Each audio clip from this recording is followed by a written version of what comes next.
तर नमस्कार मंडळींनो, स्वागत असं तुमचं आणखीन एका नवीन व्हिडिओत। आज होती आमच्या चिंतामणी बीचची ऑर्डर सावंतवाडीक आणि ही लग्नाची ऑर्डर वाजवून झाल्यावर आरोस मधल्या दांडेली गावात सिंधुदुर्ग बीचची हळदीची ऑर्डर होती। अशा आज दोन ठिकाणी माका वाजवूक जावचा होता।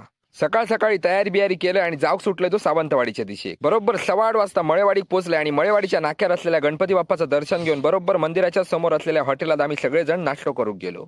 सगळ्यांनी आपापली जागा धरली आणि सोमतीच्या सोमती मिसळने भरलेली प्लेट सगळ्यांच्या पुढे दिली। तसा त्याच्यावर लिंबू पिळून मिसळ पाव खाऊक सुरुवात केली। भरलेली मिसळ आणि त्याच्यावर पिवळो शेव म्हणजे एक नंबरच काम झाला। पोटभर नाश्ता करून सावंतवाडी शहरात पदार्पण केला आणि दिलेल्या लग्नाच्या हॉलच्या लोकेशनवर पोहोचून सेट लावूक सुरुवात केली।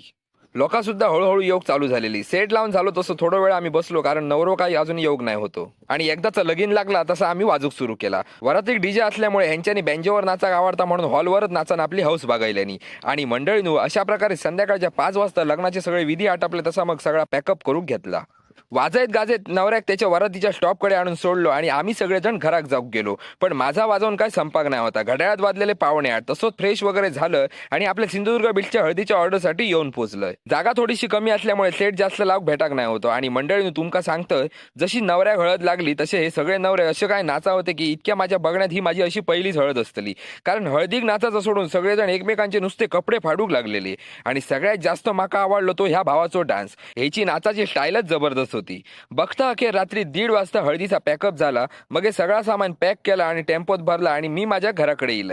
चला तर भेटतंय आता तुमका पुढच्या व्हिडिओत।